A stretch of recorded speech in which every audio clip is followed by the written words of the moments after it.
리듬을 맞춰주면 지능이 올라간다. 리듬을 맞춰주면 치매도 예방된다. 리듬은 상술에도 이용되어 지갑을 열게 한다. 손님의 말에 리듬을 맞춰주면 종업원은 팁을 2배로 받는다. 행동으로 상대에게 리듬을 맞춰주면 협상 성공률이 껑충 뛰어오른다. 우주는 만물이 아니라 음악으로 만들어져 있다. 구독과 좋아요는 큰 힘이 됩니다.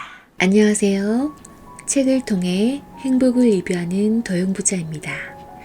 오늘도 늘 건강하시고 행복하셔서 정말 잘 되시길 기원합니다. 오늘 함께할 책은 김상훈 작가님의 책 리듬입니다. 어떤 부정적 생각도 리듬만 맞춰주면 싹 날아간다고 합니다. 물리학자이자 심리학자인 린델 박사는 사람이 뭔가를 바라보는 것도 결코 우연한 일이 아니다. 그 뭔가와 리듬이 맞아 서로 끌어당길 때 바라보게 된다고 말합니다. 리듬만 정확하게 맞춰주면 이 세상의 모든 것이 내 뜻대로 끌려옵니다. 그래서 오늘 책 내용에는 리듬이 알려주는 비밀을 생활 속 상황을 통해 알아가는 시간 함께 하겠습니다. 리듬을 맞춰주면 지능도 올라간다. 오하이오 주립대 연구진은 운동하는 사람들에게 비발디의 사계를 틀어주었다. 운동이 끝난 뒤 어휘력을 시험해봤다. 음악을 듣지 않는 사람들보다 성적이 2배나 더 높았다. 3, 4세 아이들에게 모차르트의 반짝반짝 작은 별 등을 6개월간 들려준 뒤 IQ 테스트를 해봤더니 IQ가 34%나 높아졌다. 아인슈타인은 물리학 문제가 풀리지 않으면 을의 바이올린이나 피아노를 쳤다. 그의 아들은 이렇게 수레했다. 아버지는 더 이상 생각이 떠오르지 않는다고 느끼면 음악으로 푸셨어요. 때로는 바이올린을, 때로는 피아노를 연주하면서 머리를 식히셨죠.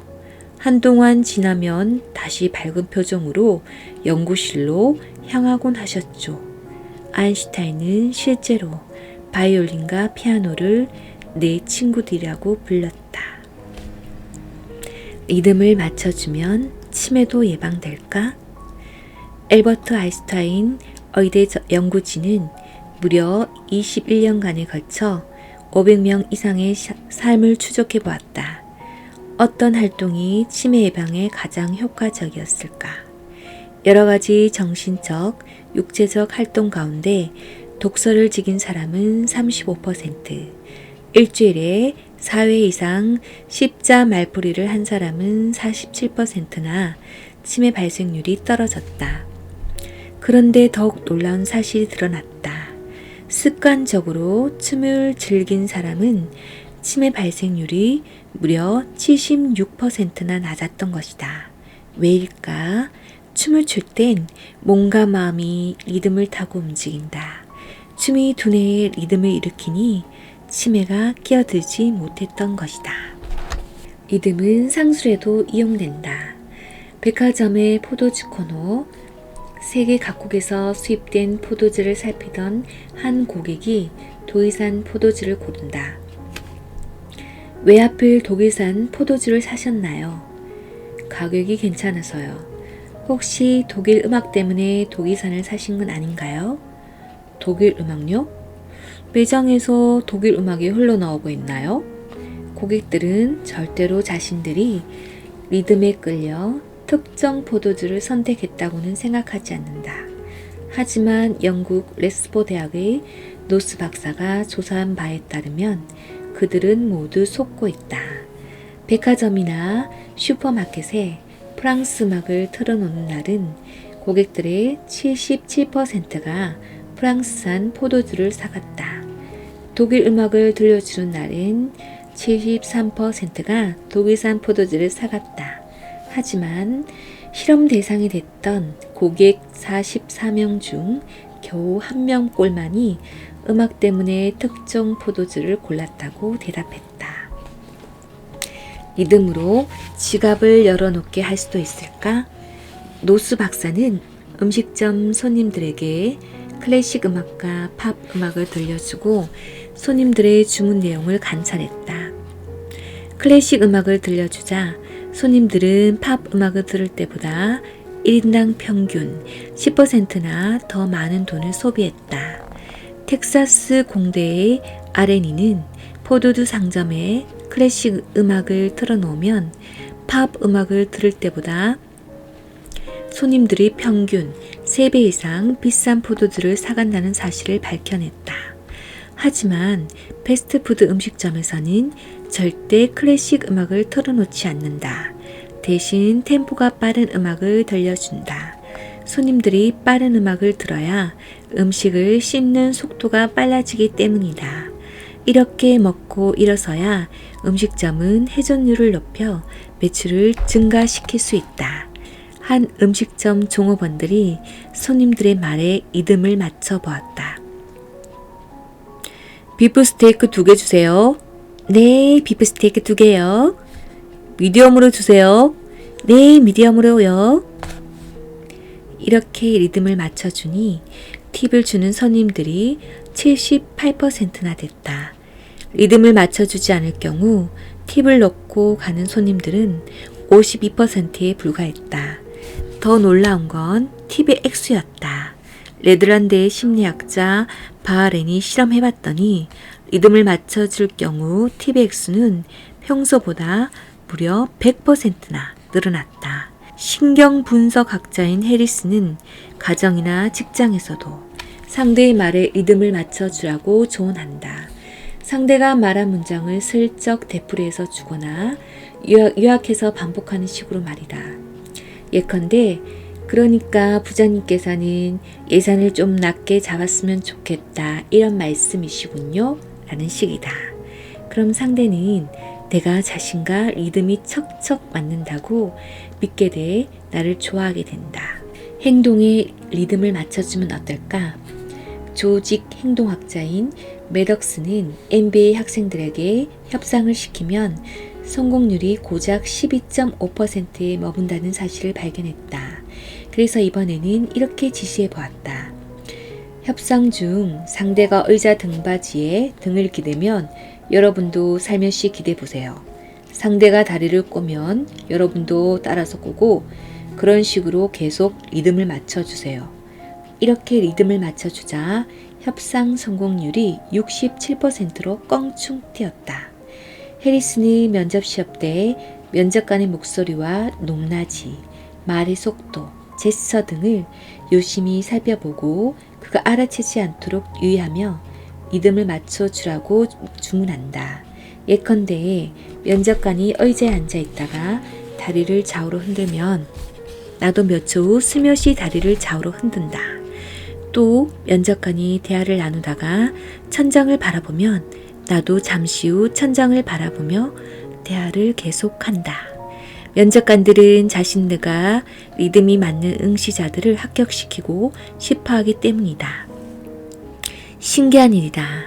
사람들은 왜 이처럼 리듬에 끌리게 되는 걸까? 리듬에는 거역할 수 없는 마법 같은 힘이 들어있는 걸까? 생각에도 리듬이 있다. 한 젊은 부부가 강원도로 여행을 떠났다. 목적지는 횡성이었다. 기대에 부푼 아내가 말했다. 여보, 우리 여주 아울렛 구경도 하고 도자기 구경도 하며 천천히 가자. 남편은 생각이 달랐다. 안 돼. 주말이라 차가 막힐 수 있어. 일단 횡성에 가서 쉬자고. 아내는 내심 서운했다. 자기야, 누가 우리를 기다리는 것도 아닌데 구경하며 가면 안 될까? 당신이 운전할 것도 아니잖아. 빨리 가서 쉬자.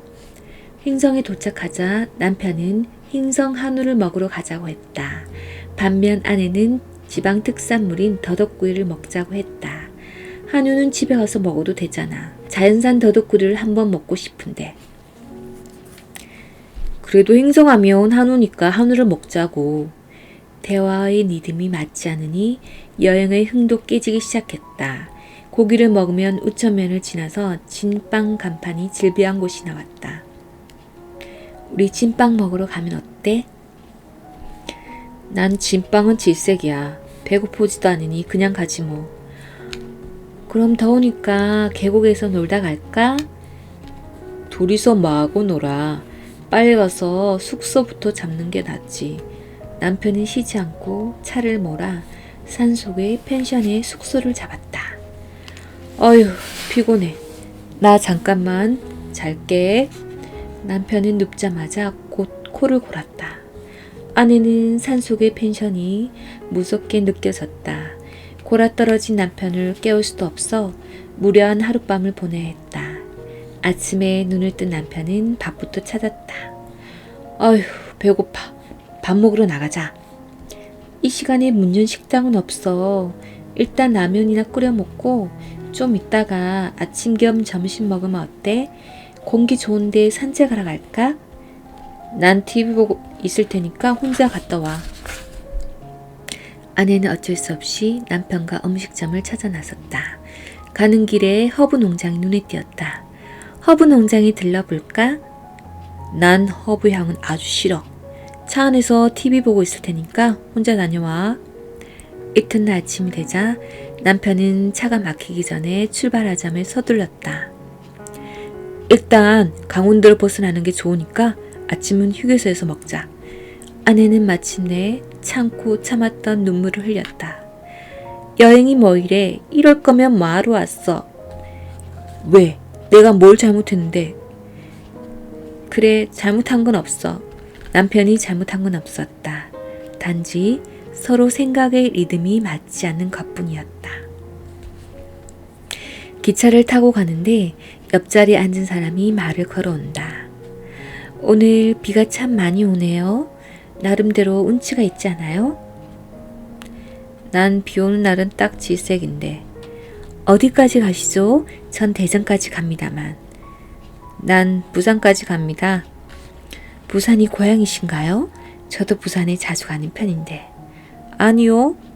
난생 처음 가보는 거예요. 너무 멀어서 가기도 싫어요. 리듬이 맞지 않는다. 분위기도 서먹해진다. 거꾸로 리듬이 척척 맞는 대화도 있다. 오늘은 날씨가 꽤 덥네요. 정말 푹푹 찌네요.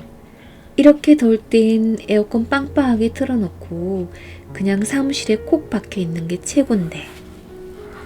그래요. 저하고 똑같네요. 고향은 어디세요? 대전이에요. 아, 그래요. 저와 친한 친구도 대전인데 참 살기 좋다고 해요. 리듬이 척척 맞으니 서로 가깝게 느껴진다. 생각에도 리듬이 있다는 사실은 뇌파 측정기에 그려지는 뇌파의 리듬을 보면 금방 드러난다. 분노할 때의 뇌파, 평화로울 때 뇌파, 중후할 때의 뇌파가 각기 다른 리듬을 그려낸다. 리듬이 생기는 건 아인슈타인의 말대로 생각도 에너지 덩어리이기 때문이다. 에너지 덩어리는 진동하기 마련이고 진동하면 리듬이 생긴다. 리듬을 맞춰주면 마음을 얻는다. 경주에 사는 한 칠순 할머니 집에 강도가 침입했다. 강도는 잠자던 할머니의 두 팔을 잡고 명령했다. 손을 뒤로 돌려. 누워있는데 왜 팔을 뒤로 돌릴 수가 있는겨? 우럭부락한 강도가 할머니를 일으켜 앉히더니 끈으로 두 손을 묶고 수건으로 두 눈을 가렸다. 그리고 다른 수건으로 입을 막으려 했다. 나는 심장이 안 좋아서 너무 입을 꼭 막으면 심장이 심하게 뛰어 죽을 수도 있어요. 입은 좀에 헐렁하게 해주이소. 어둑한 방 안에서 시퍼렇게 번덕이는 시카름 위협적이었다. 내 나이가 올해 75살이다. 이 늙은이에게 무슨 돈이 있다고 찾아왔는겨? 난 그렇게 생각 안 하는데요. 그러자 할머니가 자신의 사정을 솔직하게 털어놓았다. 내가 가진 게 없다는 말은 진짜니까 나한테 패무 달라는 소리는 하지 말소. 올봄에 사업을 하는 둘째 아들이 돈이 모자라서 실반지 하나 안 남기고 다 팔아 사업 자금으로 써버려서 진짜로 패물은 하나도 없어요. 다행히 얼마 전에 아들이 용돈 하시라고 70만 원 놓고 갔으니까 머리맡 가방 안에서 꺼내가 있어. 행여 지갑 안에 있는 카드는 가져가지 말고 카드를 쓰면 경찰에 붙잡히기 쉽다 카이. 은행에서 돈을 훔치는 사람을 뉴스에서 보이 나는 이런 생각이 들더라. 그래 그 돈을 가지고 가서 잘 살 수 있으면 제발 잡히지 말고 잘 살아봐라. 그 돈이 사라진다고 은행이 망하는 것도 아닌데 내한테서 가져가 봤자 큰 돈도 아니지만 왜 됐던 살기가 힘들어 이곳까지 들어왔을 낀데 잡히지 말아야 될 게 아닌겨. 그리고 내가 내일 병원에 가야 돼. 차비 몇천 원은 남겨주고 가면 고맙고. 할머니의 말을 듣고 강도는 가방을 뒤져 70만 원의 돈을 챙기고 카드는 한 장도 가져가지 않았다. 잔돈 7천 원도 남겨두었다. 그런데 돈을 챙긴 강도가 갈 생각을 잃고 가만히 앉아 있었다. 아직 가방에서 돈을 안 꺼냈는겨. 강도는 묵묵부답이었다. 와 안 가고 있는겨. 더 줄 건 없는데. 강도는 여전히 묵묵부답이었다. 그래서 할머니가 세 번째 똑같은 질문을 하자 그제야 강도가 되물었다. 손을 풀어드릴까요? 아니 손은 그대로 두고 가 있어. 손이 풀리면 나가면서 불안하지 않겠는겨. 그리고 나갈 때 담을 넘으면 다칠 수도 있으니까 대문을 열고 안전하게 나가 있어. 미안합니다. 정말 미안합니다. 다음에 꼭 찾아뵙겠습니다. 강도가 두 손 모아 공손히 인사까지 하고 사라졌다. MBC 라디오 여성시대 애청자가 보낸 실화이다. 한 상점에는 더 무시무시한 강도가 들었다. 강도는 주인의 목에 칼을 들이댔다. 돈 내놔! 소리 지르면 죽인다! 생명의 위험을 느끼는 급박한 상황이었다. 주인은 문득 강도가 꼭 필요한 건 돈이라는 생각이 들었다. 돈이 정말 꼭 필요하시군요. 그러니까 이러시는 거겠죠? 그 말에 강도가 태도 갑자기 누그러졌다. 그래, 그러니까 빨리 돈 내놔. 돈이 급히 필요한데 아무리 애써도 돈 벌 방법이 없으니 정말 절망스럽군요. 강도의 태도가 더 누그러졌다. 맞소. 나도 이러고 싶은 건 아니요. 오죽하면 이러겠소. 나쁜 사람 아닌 거 저도 알아요. 그래서 저도 도와드리고 싶고요. 칼만 좀 치우고 얘기하면 안 될까요? 강도는 주인의 목에서 칼을 치웠다. 정말 개같은 세상이요. 아무리 발버둥 쳐도 도무지 가족을 먹여 살릴 방법이 없소. 그럼 제가 10만 원쯤 드리면 되겠습니까? 택도 없어. 월세도 내야 되고 아이들 음식도 사야 해요. 주인은 금고를 열고 30만 원을 꺼내 계산대에 올려놓았다.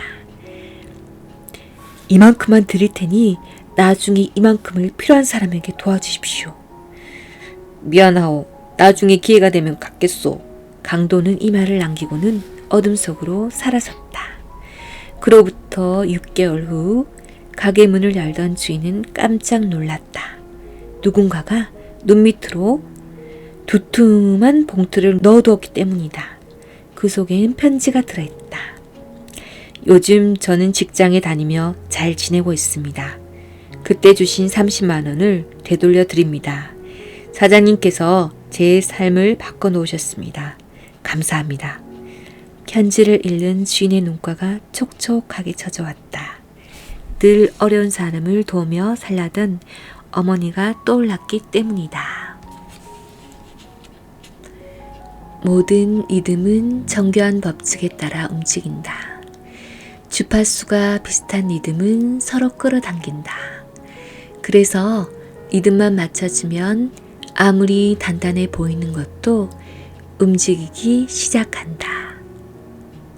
네, 감사합니다. 믿음으로 오늘도 행복한 하루 되시고 정말 잘 돼.